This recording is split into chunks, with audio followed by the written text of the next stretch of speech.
Corona की दूसरी लहर ने हाहाकार मचाना महाराष्ट्र से शुरू किया, लेकिन अब ये धीरे धीरे उत्तर भारत के राज्यों में पहुंच गया है। अब हर राज्य में कोरोना संक्रमितों के आंकड़े तेजी से बढ़ने लगे हैं।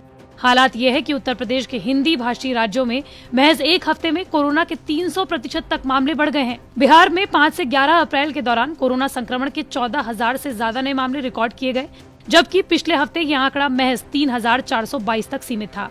उत्तर प्रदेश में संक्रमितों की संख्या पिछले हफ्ते की तुलना में 281% तक बढ़ गई। यूपी ने इस हफ्ते संक्रमण के 62,000 से ज्यादा नए मामले रिकॉर्ड किए गए, जबकि पिछले हफ्ते नए संक्रमितों की संख्या 16,269 थी। इसके अलावा हिंदी पट्टी के दूसरे राज्यों में भी कोरोना बहुत तेजी के साथ फैल रहा है।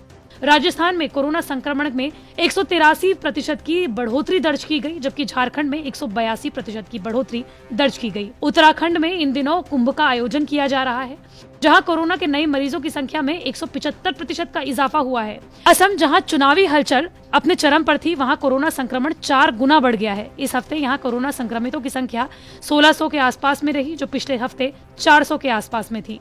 महाराष्ट्र अभी भी कोरोना संक्रमण में सबसे आगे है। इस हफ्ते संक्रमण की दर में 34% की बढ़ोतरी के साथ यहाँ पर 3 लाख से ज्यादा नए मामले मिले।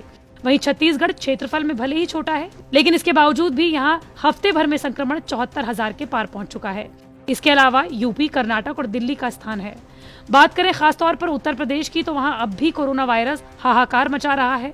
हर दिन कोरोना के नए मामलों का रिकॉर्ड टूट रहा है और सबसे बुरी हालत उत्तर प्रदेश की राजधानी लखनऊ की है, जहां एक ओर अस्पताल के बाहर मरीजों की लाइन लगी है, तो दूसरी ओर शमशान के बाहर भी अंतिम संस्कार के लिए लाइन लगी हुई है। इस महासंकट के बीच कैबिनेट मंत्री ब्रजेश पाठक ने एक चिट्ठी लिखी है, जिसमें कहा गया है कि अगर खराब व्यवस्था पर ध्यान नहीं दिया गया तो लखनऊ में लॉकडाउन लगाना पड़ सकता है। बता दें कि बीते कुछ दिनों में राजधानी लखनऊ में कोरोना के मामलों में बेहद इजाफा हुआ है। हर रोज 4,000 के करीब केस दर्ज किए जा रहे हैं। इसके अलावा लखनऊ के कई अस्पतालों में बेड्स की कमी रिपोर्ट की गई है। वहीं कोविड संक्रमण के कारण होने वाली मौतों की बात करें तो इस हफ्ते महाराष्ट्र में सबसे ज्यादा 2,000 से ज्यादा लोगों की मौत हुई। छत्तीसगढ़ में 580 लोगों की जान चली गई। इसके अलावा पंजाब, यूपी, कर्नाटक, गुजरात और दिल्ली का नंबर रहा।